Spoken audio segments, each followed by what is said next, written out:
Now, before we get started, I have to acknowledge a local hero in the room. Eric's is back with us this week. And I am very proud to be a church that had a person go to the border delivering supplies to the asylum seekers in this country. That is awesome. And Eric's, is there anything else we can do here, with you, through you for this? Or any organizations that we can donate to still?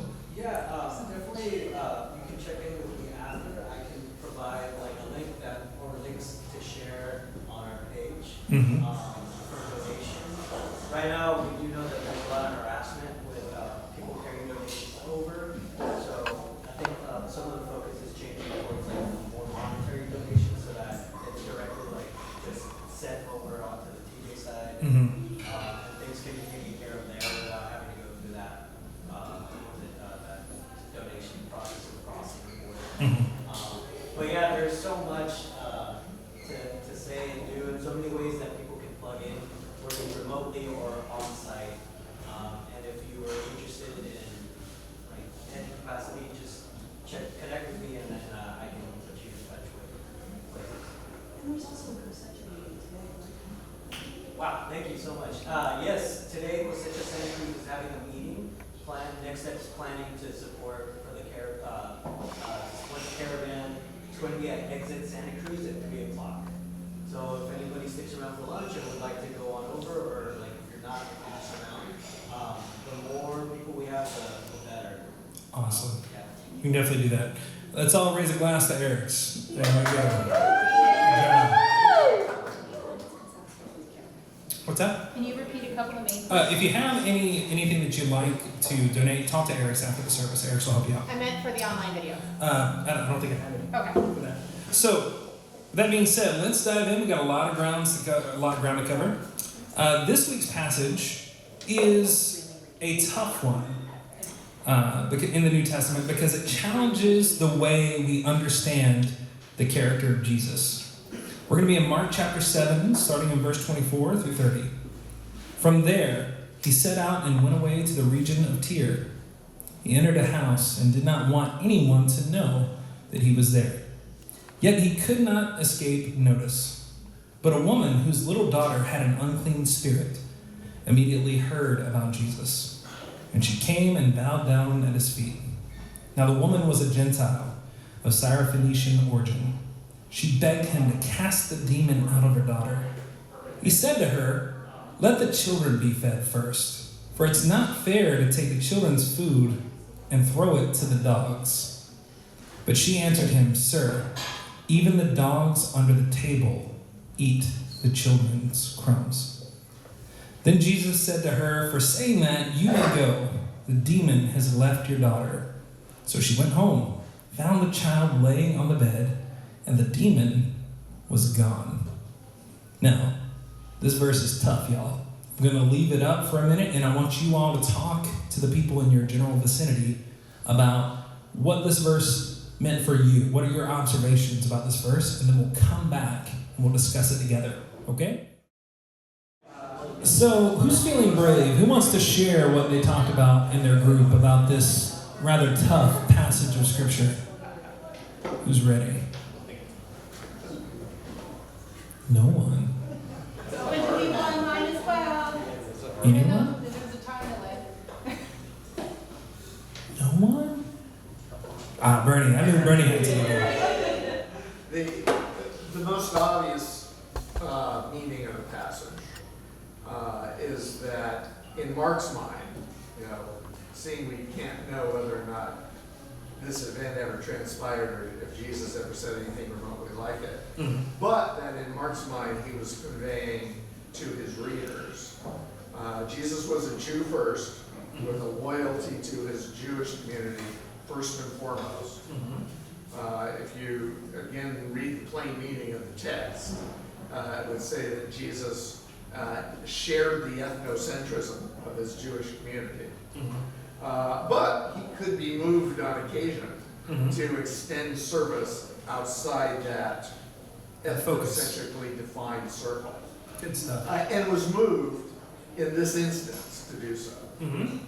Good stuff. Who else? Anyone else? Going once, going twice. Time for credit fair. All right. So this is a rough passage, y'all. I'm not gonna lie, because it's tough to read for me, because Jesus doesn't look like that perfect Messiah based on the conversation that we see taking place, that we've all heard about. Eric, did you have something?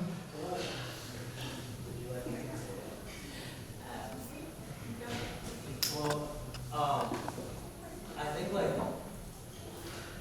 So Eric and I were talking about how, because it's not consistent in ways like sort of Jesus' larger teaching, obviously he's a contextual rabbi within Jewish tradition and the limitations of in and out they had at the time. But I think what he's doing there is not affirming it, but actually subverting it or giving her the opportunity to subvert it. Mm-hmm. Because he's saying, no, this is the established social order. Mm-hmm. She's rejecting it in a way by contesting it, Sure. and then he's responding to that. Mm-hmm. So I mean, maybe it's hope. I don't feel like he's subverting it so much. I mean, affirming the otherness so much as giving her the opportunity to subvert it. What's interesting is you and Bernie both had kind of like both of the available options to us about this text. The first, Bernie's point, it would appear that Jesus is not only saying something that's hard to digest, it would appear that Jesus is being mean here. Like Jesus is also exposing internalized prejudice at this point. Now, the pejorative insult, dog, is frequent in Israel's sacred traditions and Second Temple Jewish literature. Such dogs, in the Jewish view, were not domesticated pets, not like little cutesy house dogs, but wild, unclean scavengers. The word dog is one of the most crude ancient insults in that culture of that time. And the word most often translated to English as the word dog. It comes from the Greek word kuon. Say that with me. Kuon. One more time. Kuon. And if we were looking for a modern day equivalent to the harshness of this word, we could use the term filthy bitch as an equivalent. Now, I'm not saying that I condone that term at all. I'm just giving you an equivalent. The insult was derived from the imagery of packs of wild dogs that hung out in the streets or by dump sites. They were vicious dogs, they were flea-ridden and likely diseased, and considered to be unclean animals in ancient Jewish customs and culture. However, the most of the times when that word is used in the Bible, it's the word kuon, but not in this passage. In this text, Jesus uses the Greek word kunara. Say that with me. Kunara. One more time. Say it loud. Kunara. All right. This was the Koine Greek term for a pet or a household dog. And these animals were fed near the children's table at large banquets. However, let's not mince words here. Calling a woman a little bitch rather than a filthy bitch is still pretty offensive, wouldn't you say, ladies? Yes. Most would agree. Now, there really only are two sensible interpretations, like Bernie and Christine mentioned, regarding this pericope of Scripture, and both are based in a great deal of assumption because we have to assume Christ's intent in both possibilities. Now, the first, like Bernie was talking about, could be that Christ was openly being abusive to this woman because this request for healing was coming from a woman that was a Gentile. Gentiles were considered to be unworthy of the respect of most ancient Jewish folks. They were pagans, and in ancient Judaic eyes, they were unclean because of their paganism. And also, them taking Jewish lands by force might have had something to do with it. Not a doctor. Understand that the sad reality of prejudice at this time was not only associated with ancient Jewish folks. Gentiles were also pretty prejudiced against Jewish folks too in their own way. And we have to understand that there was a lot of tension between these two groups here. After all, ancient Hebrews had been conquered by Gentiles and were being oppressed by them. Now, that was no fault of the Syrophoenician lady, but that does not negate the cultural tensions between these two peoples. So conflict was palpable no matter what identity that citizens of Rome possessed. Whether your origins were in the conqueror or in the conquered, there was a lot of conflict there. So Jesus may have been responding the way many rabbis at the time would have responded to Gentiles. Though that is certainly not an excuse for Jesus' response, it's just a reason. So when we read Jesus saying that my work is for my people first, it's not unlike Republican Christians saying America first. You've heard that said, right? On occasion. Now, on occasion, yeah, just sometimes. But see, we have this hero in the text. And I love that our hero not only identifies as a woman, but is a pagan woman in this passage. The Syrophoenician citizen stands their ground and wields Jesus' own logic as a counterattack to point out the hypocrisy of Jesus. Jesus, you call me a house dog, but even their needs are provided for by loving owners. Meaning, Jesus, are you not even good enough to take care of a good dog in your house? Are you metaphorically on a high horse, but yet a bad pet owner? Could it be that this statement caused Christ to examine Jesus' own racial bias that was developed by Christ because Christ was born into a very prejudiced society? And what's more, did Jesus just receive salvation from prejudice from a pagan? Of all people, a pagan. Now, who remembers a few weeks ago when we talked about the passages that discuss Jesus feeding the multitudes? Raise your hand if you remember that. Most of you remember that, right? Okay. The implications of the story here are huge. We got to rewind. So we talked about the feeding of the multitudes. Now, how many accounts of Jesus feeding multitudes are there in the Gospel of Mark? How many are there? 2. I've seen fingers go up. I've seen the deuces go up. So one was 5,000, and one was how many? One was 5,000, and one was how many, Bernie? You remember? 4,000. 5,000 and 4,000. The feeding of the 5,000 had numbers that were symbolic. Remember that there were 12 baskets of leftovers, and that number signified that Jesus would provide redemption for the 12 tribes of Israel, which is also significant because Jesus selected how many disciples? 12. There was a reason for that.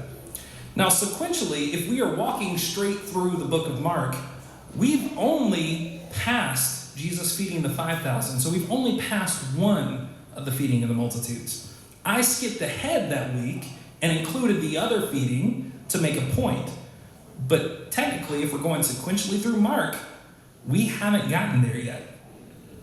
Now, in the feeding of the 4,000 that we haven't got to yet, there are 7 baskets of leftovers, and that number was symbolic of the 7 sages that were respected by what people group? The Gentiles, the pagans, meaning that God's movement for justice was no longer just for Jewish folks. It was for Gentiles too.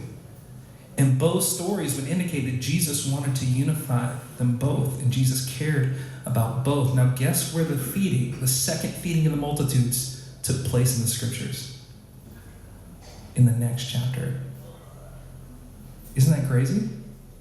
In the next chapter, after Jesus is corrected by the Syrophoenician woman, Jesus indicates metaphorically that this message is not only intended for the Jewish people first, it's for the Gentiles as well.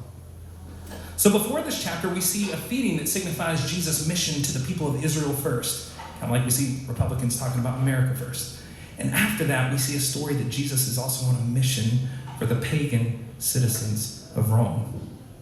So the question I have is this. If that's true, if that perspective is accurate, did this woman alter the mission of Christ and actually change Christ's mind for justice and equality to expand beyond Jewish people?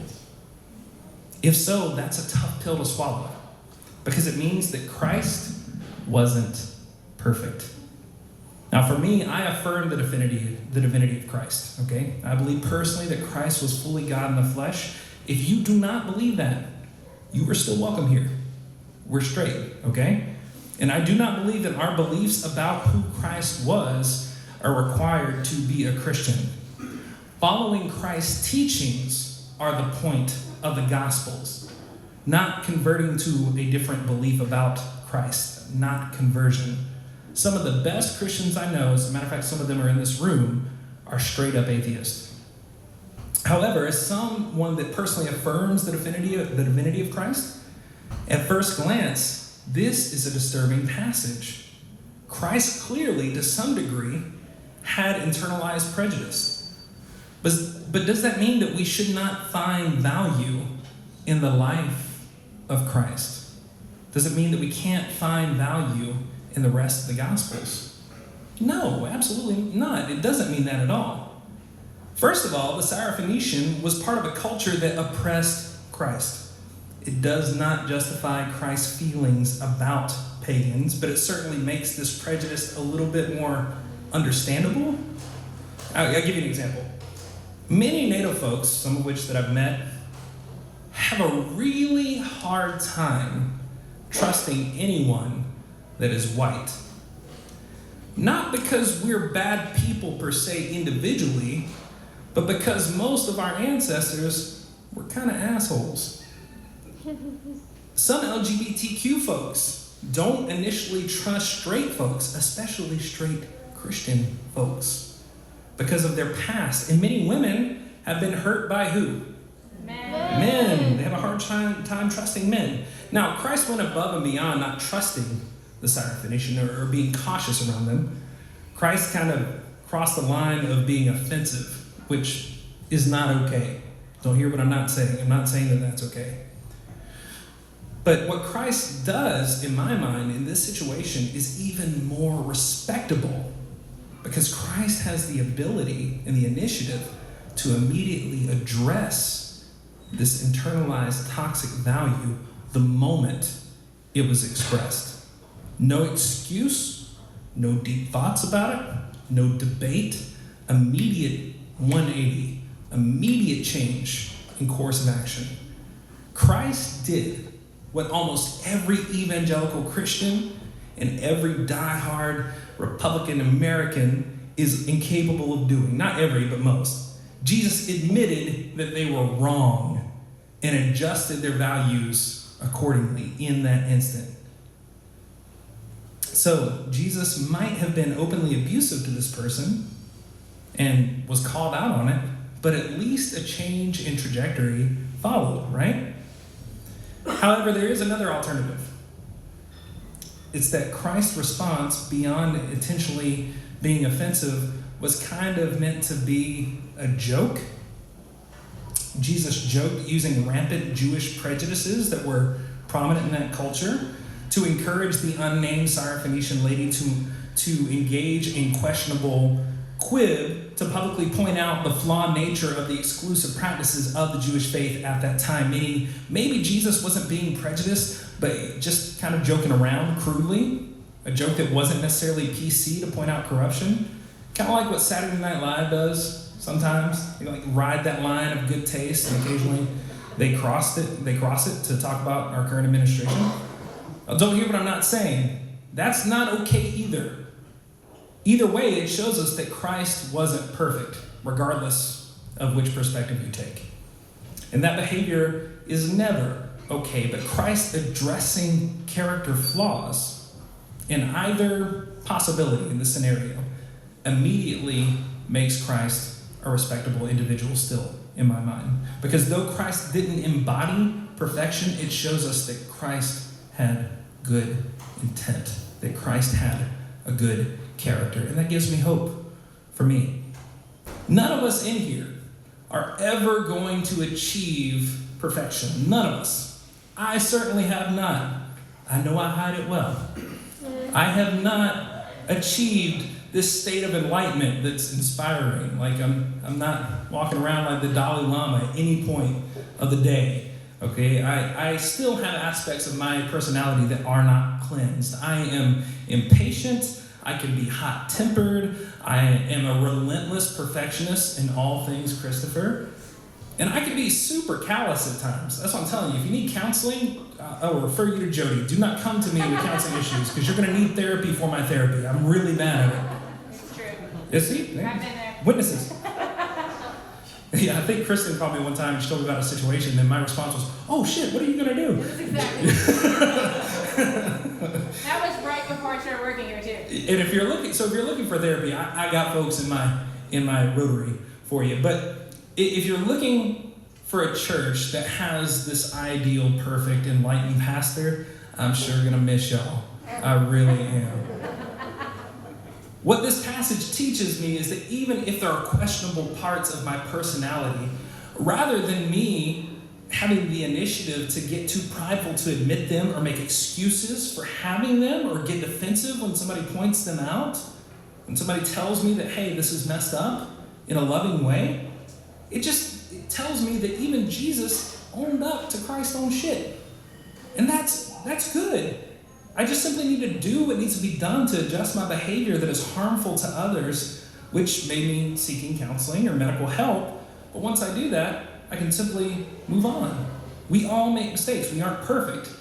And for me, I can worship Christ, a Christ that is good, more than I can worship a Christ that's being mean. Does that make sense? You with me? All right. Y'all talk about that with your tables, and we'll come right back for the application portion of our service. What you guys say? I said that I really like when I hear stories where Jesus is kind of a dick. Because for me that means as a Christian, you're not trying to be perfect, you're just trying to be the best you can be. Like Jesus wasn't perfect, so I'm definitely not going to be. Son of God, I am not. So, like, if Jesus can correct themselves and make it so that they're better off, then it means that we can. Good stuff.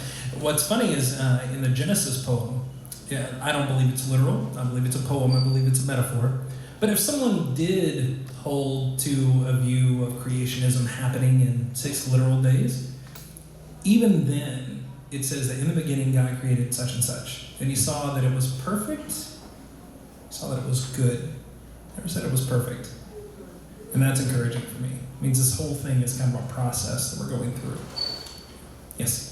This isn't an exact reflection, but Brenda said this, and I feel like it's interesting to share. A little background on Brenda is I believe she's studying immigration law right now. I think she is. So in response to me saying this is all open to online as well, she said, I'm here, just not 100%. But she said one of her final essays is to legally justify hate speech, and she's really struggling with it. So I just thought that was an interesting thing that she struggled with that she did share online that I thought would be good to share with everybody. That's a tough one for me too, because for me, like, hate speech isn't free, so it comes with a cost, right? Good stuff. Take one more. If I can be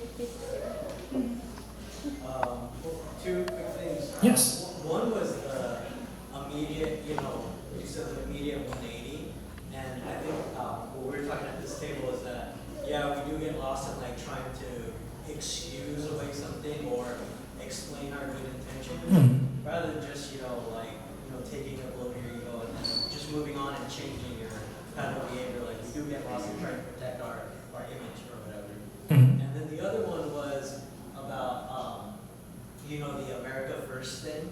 And like, there's definitely a lot more than that too, because even like, aside from Republicans, evangelical Christians or whatever, like liberals, Democrats, like even leftists, there's a lot of like, that kind of like, well, let's take care of ourselves first or something. Like just the experience with the caravan, people saying like, we should take care of the immigrants that are already here rather than the people trying to come in. Or like, let's start focus on DACA recipients rather than like other people, like there's a lot of like us first in various different ways. And we're all like, no one's perfect, so we're all infallible. But there is the potential for change. Absolutely. We're all in need of addressing internal prejudices and internal biases. Like, we never need to stop considering that that might be a reality for us that we haven't addressed. Did you look at my sermon notes this week? You like listed every point that I was going to make today. I'm trying to make and you did it in such a fast way too. It took me like 6 pages to say what you just said. One thing that you said though is I think really important. Intent isn't all that needs to be considered when there's an offense. Like, you can be well intentioned and you can have a terrible impact. So there's intent and there's impact, and both are a factor in our actions. The application for me here is that I still have a laundry list of things to work on, like so much. If you want to know what they are, ask my wife. Like, block off like 6 hours of your day, she'll let you know, like something. But I challenge all of us to look deep within ourselves and find those areas of our own thoughts and practices that need work. And let's not make excuses, let's not be proud. Let's just address them so we become better people. However, oh yes. Something about what you just said about intentions reminded me of something that happened with me growing up. Some of you that know me know that I'm a Catholic, but I just can't stand the Catholic Church anymore. So I'm here.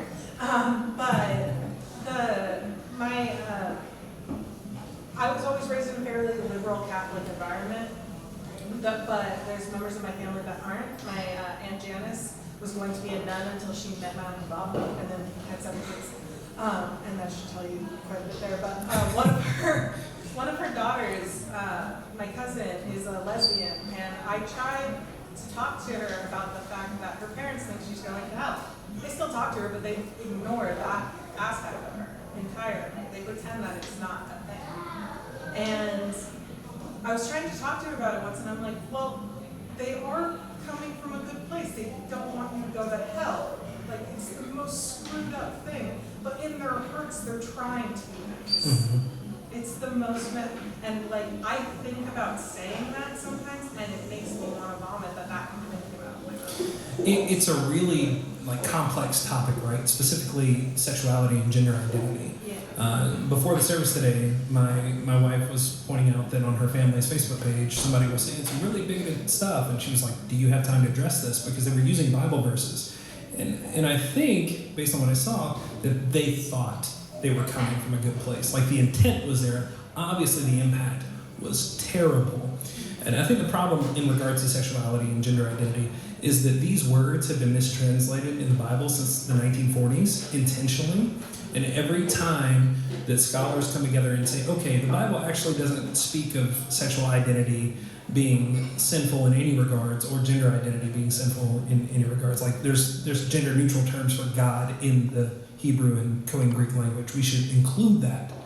Every time we go to do it, people backing the publishers that publish the Bible are like, if you translate it that way, we're pulling our funding. So capitalism is so corrupt that it even corrupts Scripture now. It's terrible. It's a hard thing to address. I think within this passage today, there's also a message for our nation today regarding what Eric's was talking about. The conflict at the border is absolutely tragic and disgusting. And like many of you, I'm sure, I have people in my life that think they're well-intentioned that I'm in opposition to about this topic. People that do not want to allow these people into our borders that are seeking asylum. And like many of you, I'm tired of arguing about it. I'm tired of having to say they're people too. Especially when we created the scenario they're trying to escape from, right? And many of these people with this mindset claim to be Christians. That's problematic, especially when you worship a refugee named Jesus on Christmas. That's another story, but anyway, stick around for the Christmas service in a couple weeks. But I will say that many, largely, that are objecting to this, about letting asylum seekers into this country, are doing it not because they're necessarily well-intentioned, but because they've been fed fear-based propaganda that causes them to fear the concept of the other. And it's total BS, and it should be called out. But there are some people, like Sarah was just talking about, that are saying things like, look at how many homeless people we have on the streets. Look at how many immigrants that are already here that we're not taking good care of. Shouldn't we put them first, this America first mindset that's prevalent on the right and the left right now. And those people came to my mind this week when I was reading this passage, especially when I read the line about Christ saying that the movement for justice that Jesus had in mind was solely for Jewish folks first, and then later, people outside of the Jewish faith. But when Jesus saw the need of the Syrophoenician woman and saw this person as a fellow human being in need, regardless of their faith identity or cultural identity or geographic location, it did not remove the need for liberation and aid to the Jewish people. It didn't remove Jesus' intent for the mission of Christ. It expanded it. At that moment, justice, love, mercy was extended to all people in the eyes of Christ. Friends, especially American Christian friends, it is possible and necessary to demand justice for people on both sides of our border. This story teaches us that borders and different cultures and beliefs should not deter us from seeking what is right for everyone on this earth and not just some of the people on this earth. So I challenge us to let go of this ridiculous notion of America first. America hasn't even been around that long. We've only been around for not even 250 years. Our existence is new and it is fragile. And one day, sooner or later, Scripture teaches us that all empires crumble, especially the corrupt ones. And if you haven't looked at American history much, guess what we are? Corrupt empire.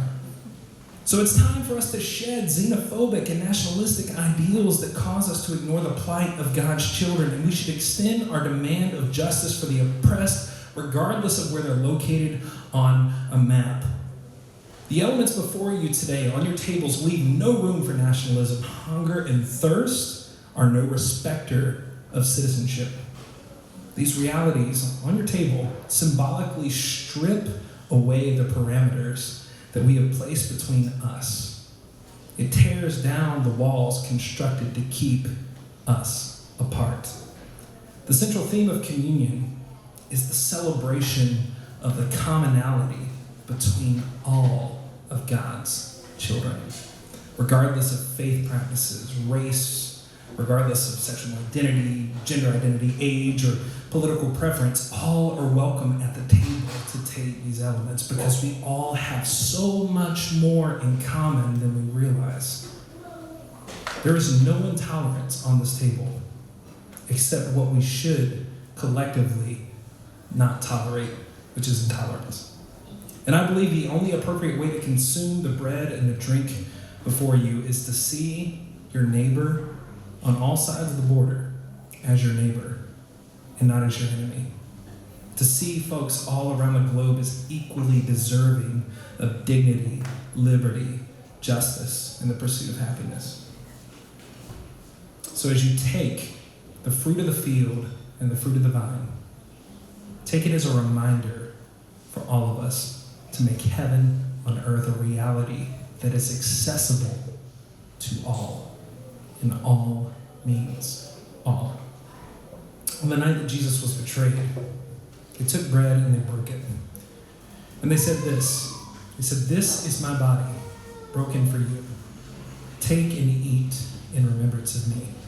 Everyone here is welcome to take this. Even if you don't identify as a Christian, you are welcome to take communion with us if you're committed to bringing justice to all peoples and love to all people. Just take the bread and hold it in your hands. Because in just a moment, the cup is going to come your way.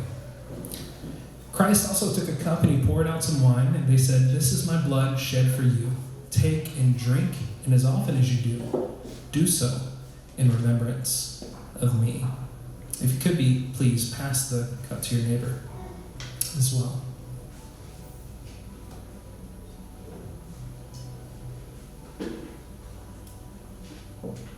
Take these elements as a reminder of your humanity that you share with everyone on the planet.